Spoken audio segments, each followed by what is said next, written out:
Tanto a epístola deste domingo como o Evangelho põem diante dos nossos olhos os terríveis castigos que teve de sofrer o povo de Israel pela corrupção dos seus costumes e pela sua irreligião. Como vemos na epístola, todos foram repelidos do reino de Deus, pois converteram a casa de Deus em caverna de ladrões, como fala nosso Senhor no Evangelho. Quanto a nós, chamados a fazer parte do reino de Deus, devemos ser fiéis a este chamado e tomarmos cuidado de não sermos ímpios e sucumbirmos. São muitos os perigos que aparecem durante os nossos dias aqui na terra. Muitas são as tentações, mas como diz São Paulo, Deus que é fiel não permitirá que sejamos tentados acima de nossas forças, mas com a tentação nos dará meios de dela tirarmos vantagem, dando-nos o poder de lhe resistirmos. Um pensamento deve estar sempre presente em nós. Que coisa é a mais importante da minha vida? E a resposta será a minha salvação. Falamos da salvação como algo extremamente importante e com razão, mas considerando a intensidade destas palavras, é necessário acrescentar que a nossa salvação, ela não é somente extremamente importante, mas é um assunto absolutamente necessário.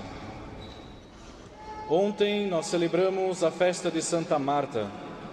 Foi em uma conversa com esta santa mulher que nosso Senhor nos deixou claro o que deve nos importar de verdade. Marta, Marta, disse ele, com muitas coisas te inquietas e agitas. Ora, uma só coisa é necessária. Se trata então de algo de absoluta necessidade. Quando nós pensamos que algo nos é importante, ou até mesmo quando algo é muito importante, nós pensamos que se nós não tivermos tal coisa, nós perderemos muito, mas não quer dizer que não sobrará nada para nós. Mas em se tratando de um assunto absolutamente necessário e o único necessário, nós devemos concluir que se o perdermos, tudo nos será tirado e que nossa perda será total e sem volta. Assim é a respeito da nossa salvação. A salvação é um assunto necessário, é o único assunto necessário. É necessário, pois não podemos renunciar de sermos salvos.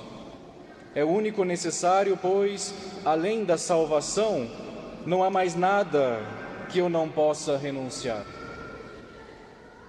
Nós não podemos renunciar à nossa salvação, pois é nela que Deus colocou todas as nossas esperanças, propondo-a para nós como fim último, e dela depende a nossa felicidade eterna.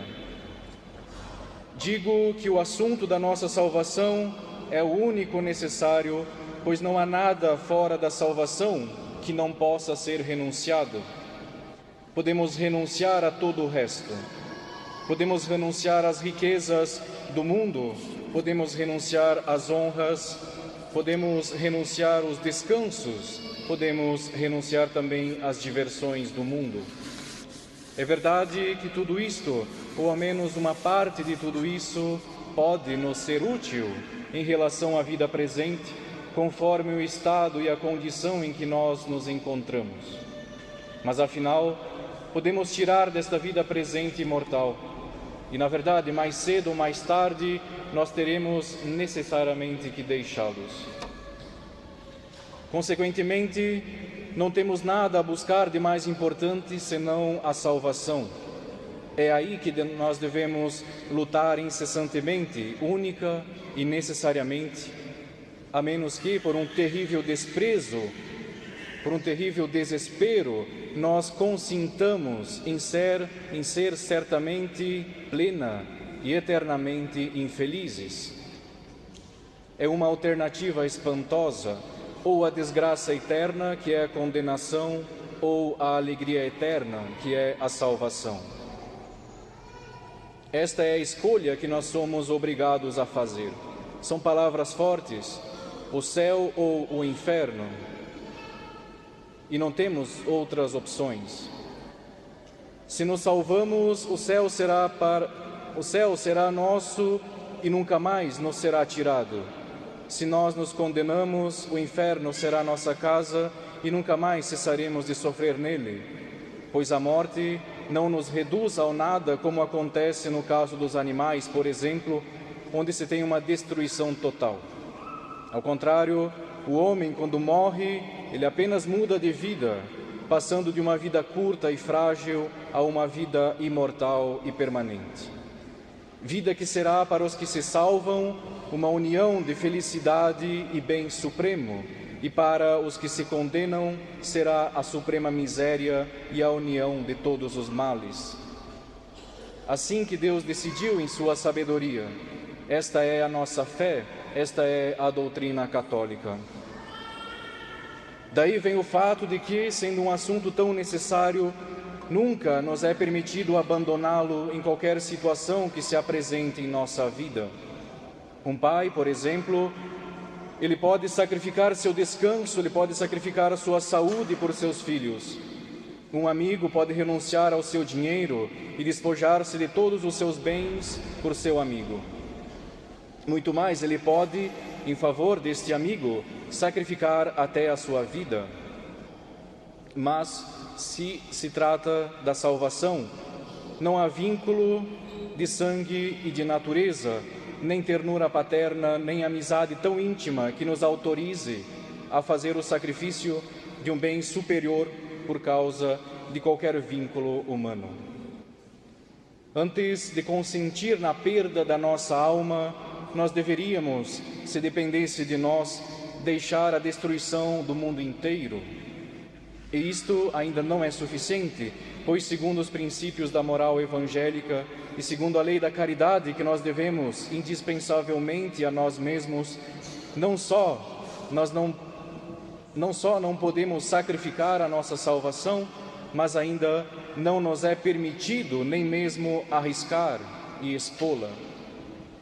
A única ocasião voluntária, se for uma ocasião próxima, é um pecado para mim. E custe o que custar, para preveni-la ou para afastá-la, não deveríamos poupar nossos esforços, por maiores que sejam. Para compreendermos esta verdade, nós podemos considerar alguns pontos mais importantes e comuns na prática. Quando pensamos e meditamos sobre a necessidade da salvação, e quando a compreendemos bem, ela será, com a ajuda da graça, a mais forte e poderosa salvaguarda contra todas as tentações com as quais podemos ser assaltados nos nossos dias, cada um em seu estado de vida. Sabemos todos muito bem a infinidade de situações que nos aparecem no dia a dia decorrentes da nossa natureza ferida pelo pecado original. Um simples exemplo é em situações críticas e perigosas que tudo conspira para nos seduzir e corromper. Muitas vezes o preceito da necessidade torna-se para nós uma razão fingida, da qual é difícil defender-se. Somos católicos que buscam viver a fé, mas falta-nos tudo. Entretanto, se quiséssemos desviar-nos dos caminhos da equidade e da boa-fé, nada nos faltaria, tudo se resolveria com muita facilidade. Não teríamos apenas o necessário para viver, mas teríamos o confortável, teríamos em abundância. Vivemos em uma grande dificuldade todos os dias, mas nossa vida pode se tornar fácil se nós decidirmos renunciar à fé ou viver de acordo com os princípios do mundo. Vejamos, caros católicos, que domínio não se deve ter sobre si mesmo e sobre os movimentos do coração para não sucumbir a tais tentações e então permanecer firmes no nosso dever. Além disso, quantas vezes não parece surgir uma necessidade de abandonar uma fé mais pura? Para os católicos, tantas almas pelo mundo se perdem e se condenam, pois consentem em resolver seus problemas financeiros com uma pequena desonestidade, e de pequena desonestidade em pequena desonestidade se cometem grandes crimes. Ainda mais, quantas almas não se perdem porque viram necessidade de dar a seus afetos o que estes exigiam e então acabaram caindo na impureza. São almas que não teriam entrado no pecado se tivessem meditado constantemente sobre a única necessidade de suas vidas, que é a salvação eterna. Forma-se facilmente falsas consciências, sufoca-se todo remorso pelo pecado, diz-se a si mesmo que na situação em que se encontra, em todas as circunstâncias que a acompanham, não há lei e tudo é permitido. Exageramos esse estado do qual nós queremos tirar proveito e tomamos como último extremo de necessidade absoluta para a nossa vida aquilo que é, na verdade, apenas uma dificuldade, apenas uma inconveniência, apenas efeito de uma imaginação vívida ou uma timidez excessiva. Agora, o que é para nós, em tais ataques, o suporte mais sólido e o mais inabalável? Aqui está, é recordar fortemente esta máxima fundamental. Só uma coisa é necessária. É armar-se com esse pensamento, segundo a imagem de São Paulo, como uma couraça, como um capacete, como um escudo que resiste às flechas mais penetrantes do espírito tentador. E nada pode penetrar. É, digo eu, opor a necessidade à grande necessidade, a necessidade de salvar a própria alma, que é uma necessidade capital e soberana, àquelas outras necessidades de salvar as coisas desta terra. É verdade que poderíamos resolver algumas dificuldades se afrouxarmos a nossa consciência. Os pais podem ter uma vida mais cômoda se reduzirem o número de filhos. Podemos ter mais conforto no dia a dia se usarmos algumas roupas imodestas. É mais recompensador buscar refúgio no mundo virtual do que suportar o tédio das nossas obrigações que parecem chatas. Enfim, tantos exemplos. Mas, podemos dizer, se eu decidir manter um namoro casto conforme o ensinamento tradicional da Igreja, ninguém vai querer casar comigo? Pois bem, viva solteiro. E se eu permitir os excessos agora, contanto que mais para frente eu os corrija? E quem nos garante que viveremos até lá? Podemos dizer ainda, quero ser um bom católico, mas antigas amizades me levam ao pecado, não posso deixá-las, pois senão não terei mais ninguém. Certamente, se por amor à virtude nos distanciamos de certas pessoas que nos afastavam da virtude, Deus colocará pessoas santas na nossa vida. Adequando a nossa vida conforme o pensamento do mundo, nós estaremos nos separando da vontade de Deus. Ora, precisamos nos salvar. Sim, precisamos nos salvar e devemos renunciar a tudo que possa colocar em risco a nossa alma. A nossa salvação é a única coisa necessária em nossa vida. É verdade que vivemos em um mundo que cada vez mais se opõe à salvação das almas, mas para isso a palavra de nosso Senhor permanece eficaz. Jamais seremos tentados além das nossas forças. O que importa é o que fazemos e como nós agimos neste mundo. Foi assim que raciocinou a casta Susana no Antigo Testamento, quando se viu atacada por aqueles dois velhos que queriam seduzi-la e que ameaçavam matá-la se ela não consentisse em sua paixão. Ela se pergunta, o que eu faria ao cruel embaraço em que me encontro?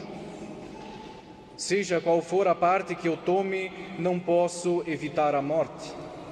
Mas é melhor que eu pereça por suas mãos do que pecar na presença de meu Deus e perecer eternamente pelo julgamento de sua justiça. É assim que raciocinou São Paulo, o doutor das nações. Ele imaginou tudo o que era mais assustador, mais angustiante, mais desolador. Ele supôs que a tribulação caiu sobre ele de todos os lados, que ele foi dominado por problemas, oprimido pela fome, atormentado pela sede, cercado de perigos, dominado por infortúnios, que fosse abandonado às perseguições, às cruzes, às espadas afiadas, que em um desencantamento geral todo o universo se levantaria contra ele, a terra, o mar, todos os poderes celestes, todos os poderes do inferno, todos os poderes humanos. Ele o supôs e, ao ver tudo isso, exclamou: quem me separará da caridade de Jesus Cristo? Indo além, e pela força da graça que o transportava naquele momento, elevou-se acima de todos os acontecimentos. Ele ousou responder por si mesmo e acrescentou: eu sei, e estou certo disso, que nem a morte, nem a vida, nem os anjos, nem os principados, nem o presente, nem o futuro, nem o que é mais alto, nem o que é mais baixo, nem qualquer criatura que seja, poderá me separar do amor de Deus, meu Senhor e meu Salvador. Este era o pensamento deste grande apóstolo. E de onde ele tirou essa constância e essa firmeza insuperável?